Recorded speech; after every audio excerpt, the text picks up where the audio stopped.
Кои сме ние? Това е най-тежкият въпрос за всички нас, които се определяме и наричаме помаци. Има написани много теории за произхода. Повечето от тях са направени от хора и институции, които въобще не познават историята, нагласите, мисленето и родовата памет на помаците. Те дори не са от този корен. Последните 100 години наши и други представители се опитаха да дадат различни теории за произхода ни. Според това, което са открили, което притежават като наследство старите поколения, или да направят безпристрастно тълкуване на исторически факти и събития, касаещи помаците.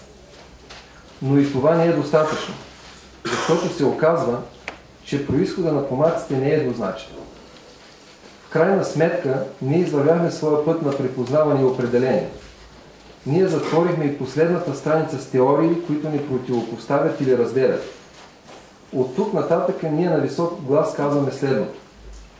Приемаме за вярно, че част от помашките родове имат фракийски корен. Приемаме за вярно, че част от помашките родове имат арабски корен. Приемаме за вярно, че част от помашките родове имат персийски корен. Приемаме за вярно, че част от помашките родове имат прабългарски корен. Приемаме за вярно, че част от помашките родове имат богомилски корен. И не на последно място приемаме за вярно, че част от помашките родове имат и арнаутски корен. Но това не са знания, които могат да ни разделят. Не спорим колко процент от нашата общност е от този или от онзи род. Това не е важно. Ние приемаме, че помаците са съвкупност от тези родове и в обединението и единството си изграждат и създават съвременната помашка общност.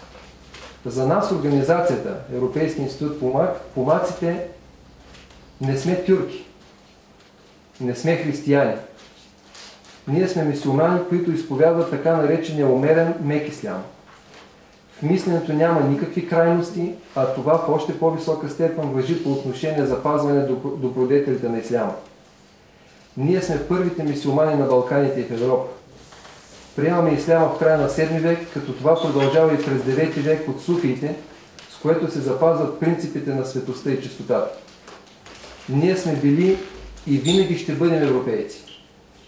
Ние спазваме древния закон и ръководени от божествената мъдрост, сме изпълнени с любов и преклонение към Всевишния единствен Създател, като уважаваме и работим за родината си.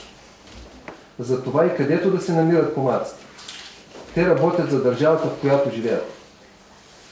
Това сме ние помаци, единни в голямото си разнообразие. Така ни и приемете. Изтрийте от съзнанието си наслоените лъжи и заживейте с нас братски в името на държавата и обществото.